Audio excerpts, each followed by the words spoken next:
Welcome back, everybody. It is G2E, the Global Gaming Expo, presented by the American Gaming Association, the AGA. And who do we have with us now? None other than Joe Maloney. He is the Senior Vice President of Strategic Communications for the American Gaming Association. He was kind enough to join us last year. He's back for more. He can't get enough SportsGrid. Welcome back, Joe. Thank you so much for joining us once again. And not only that, joined the set on Radio Row at the Super Bowl last year in New Orleans. So I'm a big SportsGrid aficionado. It's great to be. Thank you for having me back. A three-time offender, Mr. Maloney. That's right. Good to see you.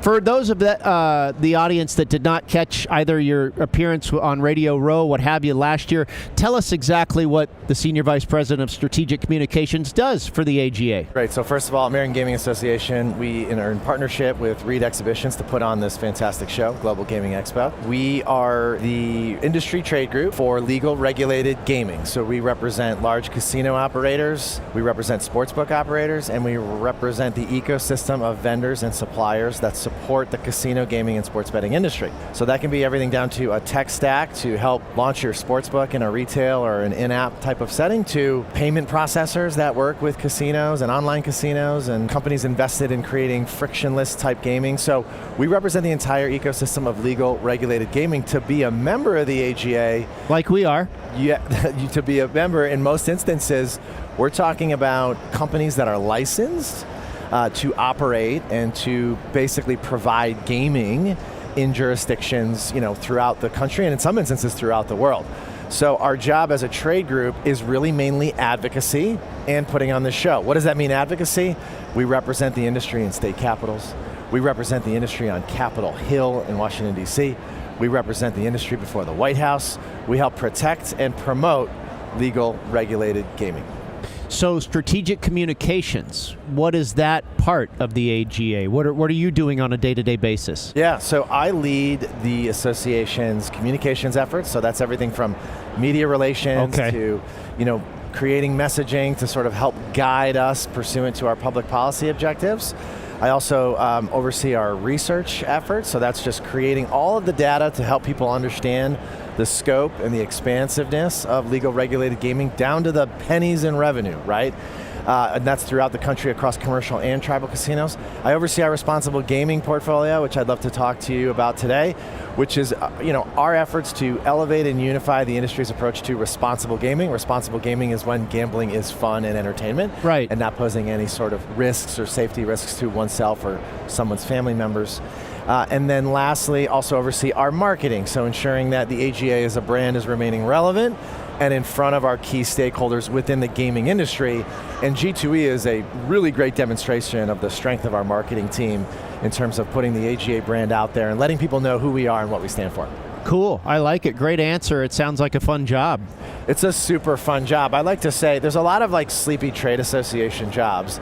There's a trade association for everyone and everything, right? There's the broadcasters group that represents broadcasters. Sure. There's the Cable Association represents cable companies. There's probably a librarian and they all have a convention in Vegas, by the way. Yeah, they do. They do. And that helps Vegas a lot. You're right.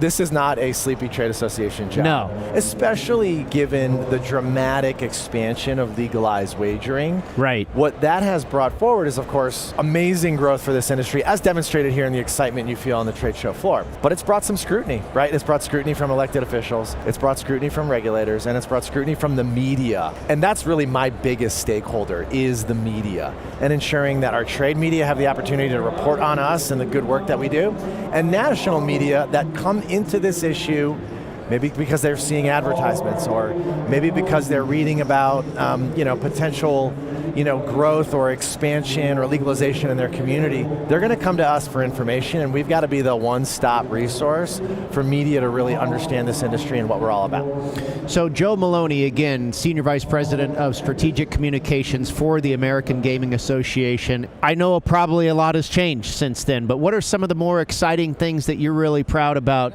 that have changed since I've seen you last? Yeah, I mean, it's just been a pretty chaotic year, and I think it's a year where we're just continuing to hear a lot and read a lot about this theme of disruption. Legal regulated gaming continues to really wage an important campaign to draw a very clear distinction between what legal regulated gaming means and what unregulated and potentially illegal gaming means. And that's really important, particularly in a year where we have a brand new president who came into office, and while it is someone we know very well and someone that has a background in casino gaming, in the 4 years where President Biden was serving, the gaming industry issues changed very, very quickly, so we've had to reintroduce gaming and legal regulated gaming to this administration. We've got a new Republican Congress, both in the House and in the Senate, so we're working really hard on Capitol Hill to sure to describe to those leaders the importance of gaming and the threat of illegal gaming, right?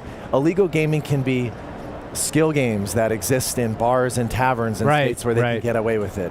Illegal gambling can be offshore sports books, which are still, as we say, predatory and pervasive. I was on my way to an important meeting on Capitol Hill to talk about this issue, and in the Uber ride there, on the back of the driver's side headrest, was an ad for an illegal offshore sports book. Wow. And so I took a picture of it, and I walked into that meeting and said, this is the illegal market, right? These are people that are these are companies that are advertising to individuals in legal markets saying, hey, bring your business to us, right? It can also What a timely ad you stumbled across, right? Exactly, and it can also mean unregulated or lightly regulated, and there's a big conversation happening right now in Washington about the advent and the onset of prediction market platforms. These are companies that, through the Commodities Federal Trading Commission, are classifying as what's called event contract markets, but in reality, they're allowing for bets on Raiders-Titans this Sunday. And we're out there saying, hold on a second. If it's gambling, it's got to uphold state and tribal sovereignty. That's what legal regulated gaming is in this country. It upholds the rights of states, and it upholds the rights of tribal nations to determine when, where, and how gaming operates. That's been the huge, huge focus this year. We're working really hard on that issue. It's a big topic of conversation here on the show floor, but there's so much more to what we do. But that's the big thing we've been working on the last 10 months. All right, very good. That's Joe Maloney, the Senior Vice President of Strategic Communications with the AGA. Of course, SportsGrid, a member of the American Gaming Association, and they are the presenter here of G2E in 2025.